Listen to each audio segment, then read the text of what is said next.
مولانا محمد امین اکاڑوی رحمۃ اللہ علیہ، حجت اللہ فی الارض، رئیس المناظرین، بہت بڑی شخصیت ہے. ایک جگہ بیٹھے تھے، یہ اسکول پڑھاتے تھے، ماشاءاللہ محنت کر کے کماتے تھے اور دین کا کام فی سبیل اللہ فرماتے تھے.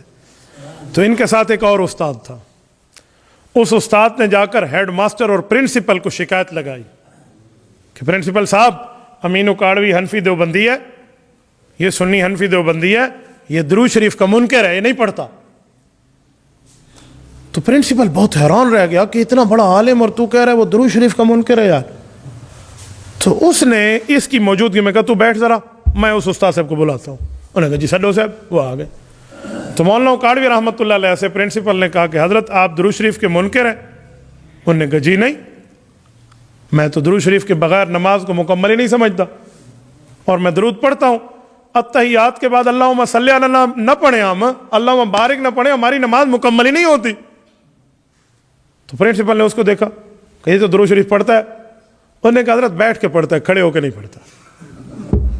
سمجھے بھائی؟ سمجھ گئے؟ کھڑے ہو کے نہیں پڑھتا. آگے بھی مولانا امین اکاڑوی رحمہ اللہ تھے نا، اللہ اس کی قبر پہ کروڑوں اربوں رحمتیں نازل فرمایا میں تو کھڑے ہو کے پڑھتا ہوں. انہوں نے کہا وہ کیسے؟ کہ جب نماز میں ہو تو بیٹھ کے پڑھتا ہوں، اور جب جنازہ ہو تو دوسری تکبیر میں کھڑے ہو کے پڑھتا ہوں. سبحانک اللہم پہلی تکبیر میں اور دوسری تکبیر میں ثنا واسطے اللہ تعالیٰ کے، درود واسطے رسول اللہ کے، دعا واسطے حاضر میت کے. تو ہم تو کھڑے ہو کے بھی درود شریف پڑھتے ہیں.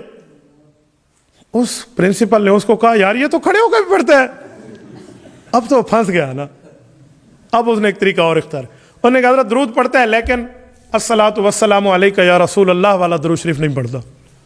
پرنسپل نے پھر مولانا اکاڑوی کو دیکھا. انہوں نے کہا نہیں حضرت یہ بھی جھوٹ ہے، ہم تو درود پاک پڑھتے ہیں، ہم حضور پاک کے شہر سے دور ہیں، ادھر اللہم صلی اللہ پڑھتے ہیں درود ابراہیمی کہ اللہ لے جائے گا، اور جب اللہ ہمیں حضور پاک کے روزے پہ لے جاتا ہے، اللہ ہر مسلمان کو لے جائے، تو حضور کے روزے پہ ہم الصلاۃ والسلام علیک یا رسول اللہ والا درود پڑھتے ہیں.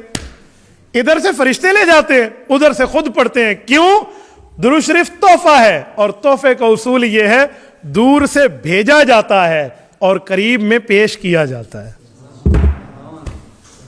دبئی میں بیٹا رہتا ہے نا، تو ادھر سے آئے گا کوئی دوست تو وہ کمبل دے گا میرے ابو کو دے دینا، اور جب بیٹا خود آئے گا تو اپنے ہاتھوں سے ابو کو پیش کرے گا نا.